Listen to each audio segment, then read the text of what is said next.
YouTube, how's it going? The Goat House is back. In today's video, we're going through the 5 NFL draft picks from the 2020 draft here that I'm still, a little iffy on. A little confused on what the plan is completely.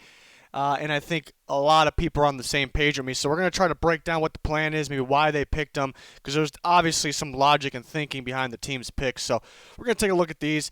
Not necessarily saying these are bad picks at all. Just kind of threw us all off, I think, and we can see what the plan is. Definitely ones we're going to be looking forward to seeing what the teams do with when the season starts. So it's actually something exciting to look out for here for the season.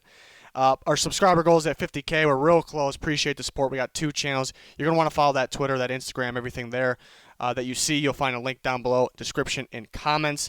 We're going to start predicting the upcoming season in multiple different ways.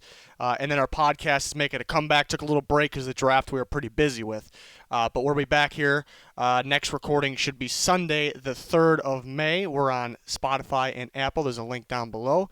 Pumped to go back to doing that. Number 5 on the list is actually Xavier McKinney, which obviously a really good football player here overall, pretty good safety. Round 2, pick 36 for the Giants, and why? I think a lot of people, especially Giants fans, are happy with this, and that's understandable.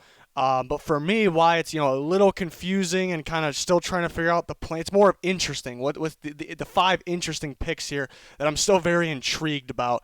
And why it's on there is because, first safety drafted, and it's not a surprise that he was the number 1 safety for a team like the Giants, or for a team, but for the team like the Giants, I would figure it'd be more of a player like Antoine Winfield. So what McKinney did at Alabama, he played about 50-50, which is pretty impressive. Free safety, strong safety. And that's why a lot of teams, or a lot of people, I should say, really liked him. So that was a likable thing. He's got those big moments, those big play moments, the big hits. And what I gathered from the play, from the tape, even watching live games, is he is definitely much better when he's up in the box. Almost the strong safety is the type that will play up in the box. He was definitely, his highlights, his big moments, what you like him for, were definitely up there. Man coverage on, tight ends, slot receivers, the covering running backs in the flats, pretty impressive. Even filling gaps, almost like a linebacker, on run plays. So the big hits, obviously. So those were the most impressive things. That's what makes you like Xavier McKinney. So free safety, not saying he wasn't so, great at, I'm not saying he wasn't bad at it, but much better in the box, maybe as a strong safety.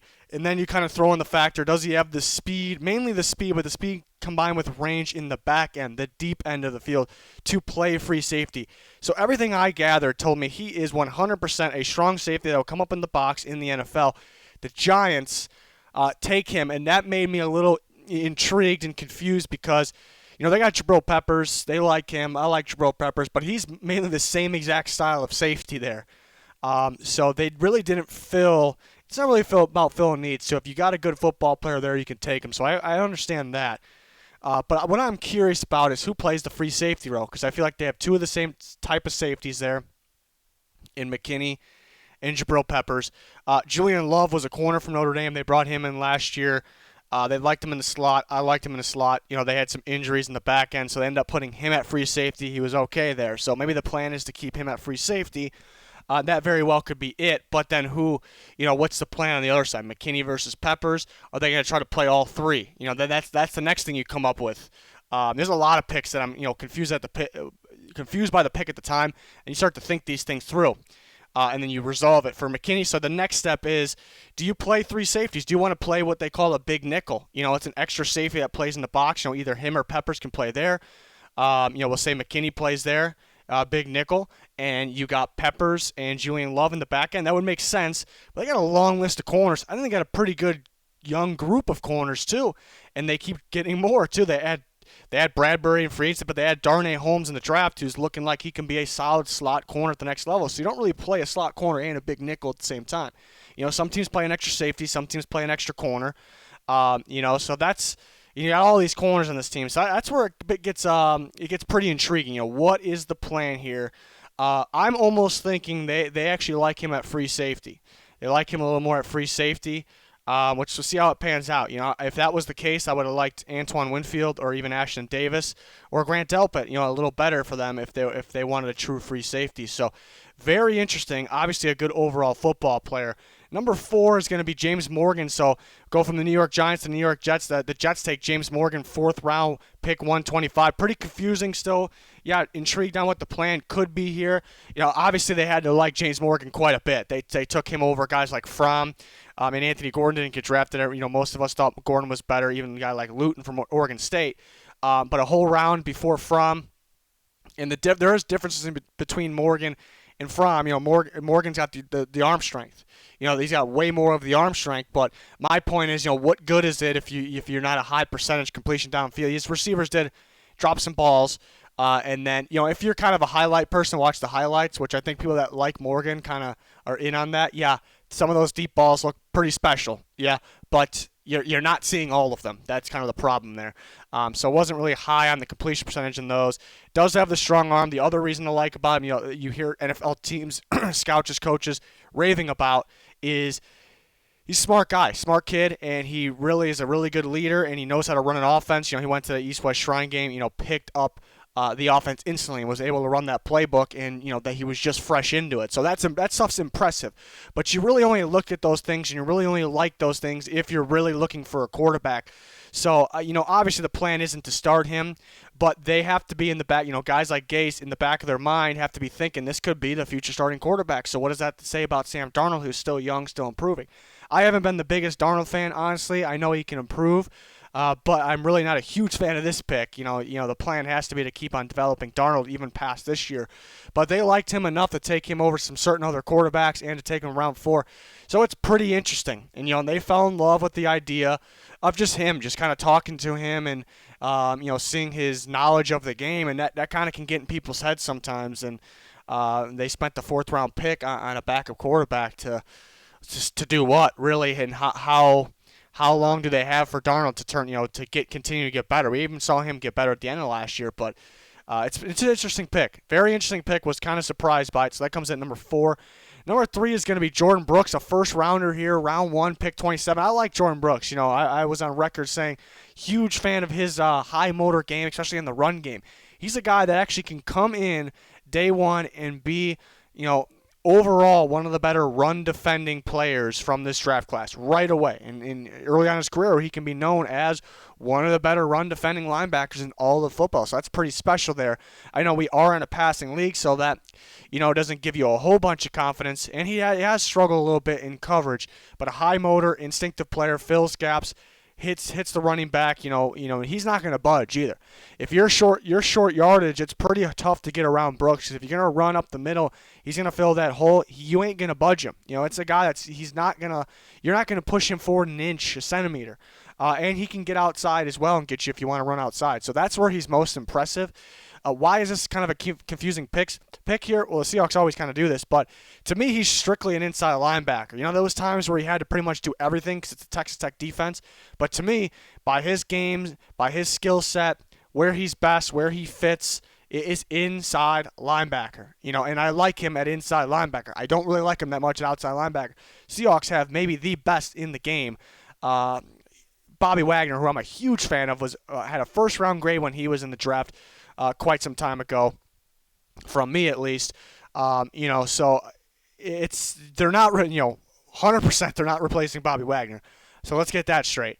The Seahawks kind of felt like they've had the same defense, pretty well coached. No matter who's in there, it's going to be a pretty good defense, even when they don't have, maybe the talent of some of the teams they're matched up with in terms of, how the defense is playing. They're, that same 4-3 defense, so it's tough to see them switching to 3-4, but they bring in guys like Jordan Brooks. It makes you think. Last year I had a problem with them taking LJ Collier at the time, not really because of his talents. I think he does have talent, but I liked him at 3-4 end, and they drafted him to play 4-3 pass rusher, and it's interesting why it didn't really work out for him in terms of the quarterback pressure. He doesn't have the speed to play on the very edge.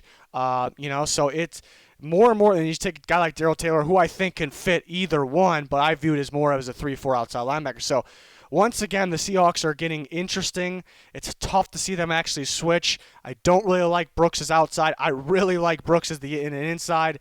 So this is an intriguing pick, confusing a little bit. Can't wait to see what they do. But at the end of the day, Bobby Wagner, Jordan Brooks, it's a pretty fun duo there on the inside if that's the case. So very interesting. Number 2, Jalen Hurts, an obvious one to make the list here of the Eagles. Everyone was shocked. The world was shocked by this pick. As the draft started, you kind of heard that this guy can go second round. And that, even though we're being told he can go second round, that would still kind of surprise me if somebody took him second round because I just didn't see the talent there for second round. Yeah, he picked it up in this system offense here. He had some big plays. Oklahoma, another good season because of Jalen Hurts' his play at times.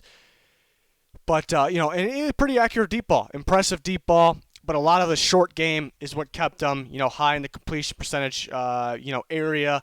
And you could see there was going to be some turnover. There was some turnovers in big games, kind of kept games close. You can see there's going to be some turnovers early on. So I wasn't really feeling the second round pick, But he goes second round to make it even more surprising. The Philadelphia Eagles have a great young quarterback, Carson Wentz, that's still growing, and they just gave a huge contract to. So it's a little surprising. Very surprising, actually. People coming out saying it's going to be their Taysom Hill type player.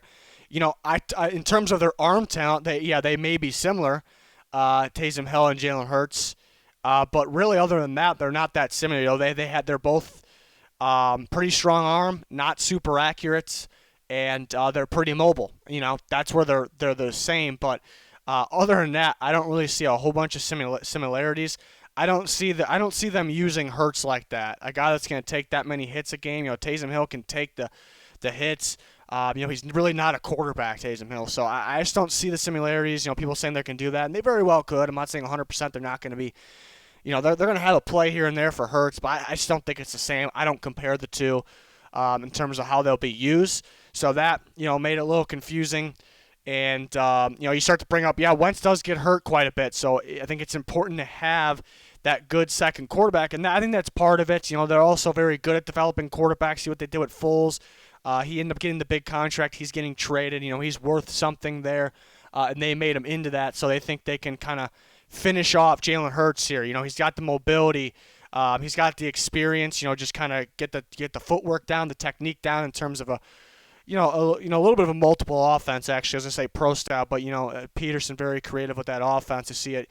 With Wentz, with Foles, how they were going to able to give different looks, throw teams off, throw the game plan off of defenses. So it's a unique player.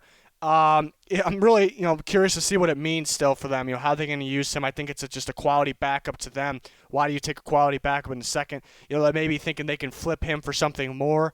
It's going to be tough to flip him for more than a second in the future. It's a possibility, though. But yeah, it's definitely an interesting one. A lot of question marks there. I thought there were better quarterbacks on the board still, but this is one that they felt fits. And I can understand it, though, because, what they can teach, he's kind of missing. And what they can't teach, he kind of has. It's athletic traits. And he already has the strong arm, the throw on the run ability, the big play ability. So they can kind of teach the rest. So you kind of can understand it in a way. It just won't be much of a factor. And that's kind of what the letdown is there for a second-round pick for the Eagles. And number 1 is still, for me, it's obvious, is A.J. Dillon, picked around the same part of the second round there. A.J. Dillon, round 2. Pick 62 to the Green Bay Packers. And we saw Packers take Jordan Love. Yeah, that was a little bit of a surprising one, but it didn't make this list. I'm not confused about it at all. I mean, it was a rare opportunity for the Packers who usually are picking late, and they expect to continue, and I expect them to continue to be picking somewhat late. Rare opportunity to get a quarterback of that caliber. There's no doubt in my mind the Packers had him number 2 quarterback on their board, and you can understand, even though he was number 3 for me, you can understand it. So they got the quarterback they like. Everybody scouts quarterbacks every year, so I got no problem with that, and there's no confusion whatsoever. It's a good guy to learn behind Rodgers, good guy for the future. So that one wasn't even really close to making this list, but it was a surprising pick, somewhat. A.J. Dillon was shocking to me and still is. And there's so many. There's people throwing out reasons on why they took him out here, so many different reasons, and I think people are trying to kind of convince themselves here, and I'm trying to convince myself as well. Like, what is the plan here? I mean, some people think they want to switch, schemes, blocking schemes, running schemes that go together there. They've been running more of a zone, which is kind of today's game. The Ravens get away with the man scheme. Having Lamar Jackson run outside and the running backs, running inside the tackles a lot, guys like Mark Ingram and the offense line kind of just blocking north there, I should say. So it kind of works in that offense. But, I don't, and on top of that, it makes no sense to switch schemes. You come off probably your best rushing season in quite some time. Aaron Jones had a career year. That's a guy that's getting better based off last season. That was the main point of their offense. Rodgers he had a good year, but he didn't have a crazy year, Rodgers year. He had those moments, obviously, and he didn't turn the ball over a lot, obviously, and that was great, and he had his big plays. Aaron Jones was that offense last year, And they had one of the best duos in football. Jamal Williams came in. He was kind of the strength, the power back. But he's able to catch the ball pretty well outside as well. So he can do a lot for that team as well. So, first year coming in, that coaching staff, they figure out the running game. They know how to take advantage of having the good running backs. Everything's working out. It's the reason their offense has success, the main reason. There's multiple reasons. So for that reason, it would be very confusing on why they would change schemes altogether. Don't fix, what's not broken for sure there. The other reason is you have two good backs. You have Aaron Jones, I thought was a top 5 back. If you want to argue with me on that, that's fine. Top 10, then we're all going to come into an agreement. And then again, Jamal, I was very high on Jamal Williams out of BYU. He looked pretty damn good last year for a second guy for RB2, which is very important. And, so that would be another reason why it was confusing. Spend a second round pick on something you don't necessarily need. Another thing is people bring up that they're both free agents next year. Aaron Jones, Jamal Williams. So chances are one's going to be gone. So that would make sense to find a running back in the future. Do you find in this year's class, not next year when they're free agents, this year, you spend a second round pick when you're in a championship window, a contending window on a running back, like A.J. Dillon to replace one of those guys. You would hope they extend Aaron Jones with the way he's going. So, to spend a second round pick on a running back this year when you didn't use your first round pick on top of it on something to help now was a little confusing. On top of that, I did have a 5th round grade, just like a lot of other people, I feel like, on A.J. Dillon. The thing with A.J. Dillon is right when he came in, he looked special. We don't really see these big of guys that can, be this much of a factor anymore, and that's impressive. And then, it kind of went downhill from there. He seemed a little bit different. I think he wanted to turn into more of a power back, bouncing things all outside, not hitting the hole. Boston College didn't have the greatest, line, the greatest holes all the time. Sometimes the box was being stacked. But there was holes at times, and he wanted to bounce everything out. So I think he wanted to show that he was more than the power back, but I just don't think that worked out for him. Combine was impressive. Maybe the Packers overreacted from that a little bit because the speed for a big guy is pretty impressive, but it does not match up, the combine speed and on the field. So, there's a lot in play here, and I'm still trying to wrap my mind around what was the logic behind this pick. They got a plan. Very confused about it, but it's going to be interesting to see, how many, right away off this year, how many reps does he get? Does he go into that second running back role over Jamal Williams? Could it be Aaron Jones and A.J. Dillon of the future? Could it be A.J. Dillon and Jamal Williams of the future? I don't know if I see that one, but yeah, a lot of it's confusing here. The reach is the small part. To me, it was the reach, no question. That is a very small part. Everything I explained, everything we're all trying to figure out is the confused part. Switching running schemes. That doesn't make sense to me for everything I explained. It makes sense in terms of A.J. Dillon because he did run more man, but can he run zone? I think he can. But in zone, there's typically more outside runs. I think he's more in between, inside the tackles there. So, there's a lot of things factoring into this. I think, if they were going to get a running back, I think more to help him now, I think more speed would have helped him more right now. But maybe there's a shortage on that in this draft. There's a couple guys. But, yeah, a shocking pick, something I'm still trying to figure out. Maybe this is kind of a joke, but maybe they miss Eddie Lacy and they see a better Eddie version of Eddie, a little faster version of Eddie Lacy here, so they want to bring that power back. But yeah, it's not the same coaching staff. But Eddie Lacy was pretty good for them for a little bit there. But kind of bring one of those bigger guys back in there. But it's gonna be interesting, especially because people are kind of devaluing the running back position, waiting longer and longer to take them for them to play right now. And the Packers took one early, valued him very high to play him for the future. Maybe we don't know if they can, what the price tag will be on those two running backs. To me, he's going to be the second running back next year. This upcoming year, I feel like Jamal Williams is better, but could be the second. Interesting. it's surprising for LaFleur's offense too. So Packers had quite the draft. They had quite the interesting draft. So we'll see how it affects them this year. We'll see how it affects them long term. It's kind of one of the more intriguing things of this 2020 NFL draft. So let me know your guys' thoughts. If you got some guys you're confused about, we can talk about them in the comments or on Twitter. Some interesting, maybe that not confused about them anymore. Yeah, there's some. We start to kind of think about things, players fitting teams, and we go, oh yeah, that makes sense now. But these are 5 that I'm still waiting on seeing what the actual plan is. You can have an idea. We won't really know until we see them on the field. So I can't wait. I can't wait for the season. We're gonna be predicting the season. And tons of videos, tons of content here coming up very shortly. So appreciate everyone's support. Thanks for watching. Please subscribe. Click that like button. Follow us on Twitter. Follow that podcast. That's going to do it for this one. Thanks for watching. Goodbye.